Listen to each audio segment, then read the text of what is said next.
Your time is limited, so don't spend it living someone else's life.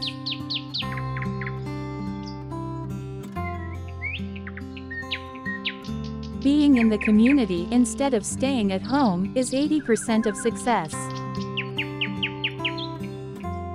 Success that comes to patient people are the ones left by the hasty people. A clear and definite goal is the starting point of all success.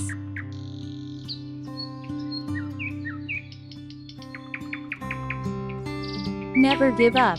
Today is hard and tomorrow will be harder, but after tomorrow, a bright day awaits you.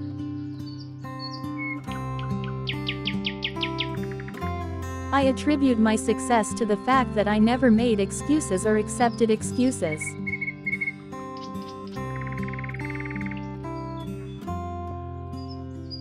What we think of as difficult trials are often blessings in disguise.